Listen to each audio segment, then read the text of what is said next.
اسمه توماس هول. أطلق على نفسه اسم محمد بعد اعتناقه الإسلام. ولد لأبوين أمريكيين. ترعرع كما ترعرعت أسرته في الديانة النصرانية، وعرف عن الإسلام لأول مرة منذ السبعينات، وتطلع لمعرفة المزيد عن هذا الدين. ولأنه يبحث عن الحق كان لابد أن يصل إلى الإسلام. Assalamu alaikum. Hello, my name is Muhammad Nubi, and I want to share with you my journey to Islam. I am an American. I was born in America, and my parents were Christian, and so I was born as a Christian. My family name is Hall, and they gave me the name of Thomas Hall. But after I accepted Islam, I changed my name to Muhammad. And I accepted Islam and came to know about Islam in the early 70s. And alhamdulillah, it's been a very nice journey from that particular point. I first heard about and came to know about Islam in the early 1970s through the group called the Nation of Islam, which was a black nationalist kind of group that was made very popular by Malcolm X. And many people at that time in America, of course, knew about Malcolm X and got to know something about Islam through him and through his organization. كانت حياته لا تختلف عن حياة أي شاب أمريكي. تخرج من الجامعة وعمل في وظيفة جيدة. ومع كل هذا، هل كان راض عن نفسه؟ Before Islam, and before I found out and accepted Islam as my religion, my life in America was as a typical young man. I, had a good job and family, and was doing the kinds of things that many young people do, in America when you're a young man. And I had, fortunately, many of the material things that people have in America when they're young and they're out of college and they're working and they're making money. But I began to become dissatisfied with my life because of two reasons. Number one, my life was beginning to get a little bit out of control because I was engaging in many of the things that many people, young people, particularly in America at that time in particular, were engaging in drugs and things of this nature. And I began to realize that even though I had the material things, that I really wasn't at peace with myself. And I really was beginning to ask myself, what is life really all about? What is my real purpose in life?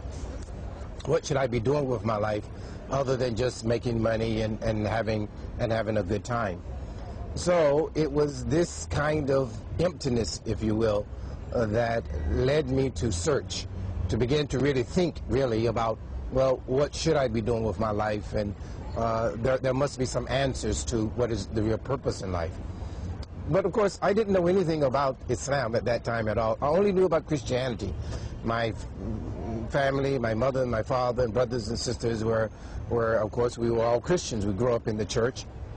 And this is all we knew. This is all that anyone in America knew about it at that time.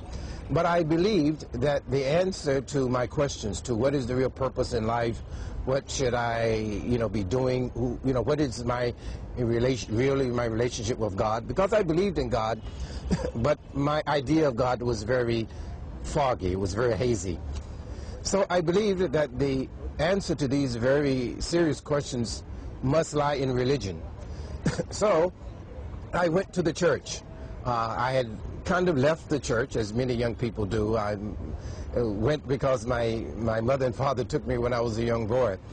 But I then went back to the church to begin to ask these questions of the minister and of the priest. What is really my purpose in life? What is my relationship with God? Who is God? And so I began to ask these questions, and to my amazement, no one either wanted to answer me or could answer me, and actually discouraged me from answering these kinds of questions, because I began to find out that they really didn't know what the answers. Because a lot of what I was told was you just have to believe, and that you don't really have to know, the answer to these questions. And simultaneously, at the same time, a friend of mine invited me to go to a lecture. And when I went to this lecture, I heard someone talking about and using the word Islam and Allah, and I was very curious about what was happening, at that time. دخل الكنيسة وطرح الكثير من التساؤلات. اختلف معهم واختلفوا معه. So when I was in the church and I was asking all the questions, many people became very annoyed with me because, again, I wouldn't be satisfied with the answer of just believe. So eventually they asked me to stop coming to the church because I was making them feel very uncomfortable. And I think moreover, I was beginning to, my questions were beginning to make people actually think about what it is that they actually believed. And so they asked me not to come back to the church anymore. هل وجد ضيفنا إجابته في الكنيسة؟ وهل عرف هدفه وحدده؟ So at that time, and actually almost at the exact same time, a friend of mine invited me to a talk that was being given at a hall, lecture hall. And I went, and that's when I heard a lecture that was, again, sponsored by the Nation of Islam, a black nationalist group, or the group that Malcolm X made very popular and famous. And they were talking about Islam, and they were saying something about, Allah, and they would say, Assalamu alaikum, Assalamu alaikum, and it was very intriguing to me. And I really wanted to know more about it. Of course, this group was, the Nation of Islam, was what we call a pseudo-Islamic group. I mean, the lectures or the teachings were not really based upon Quran and Sunnah. More it was about black pride and black nationalism, because at that time was the time of the Black Power movement and the Civil Rights movement in America, which I was very much a part of, and it was very much a separatist kind of movement of black versus white and etc. But mashallah, I stayed and I listened and I joined that group with Malcolm, and I became a part of it and became actually an official in that group for a number of years.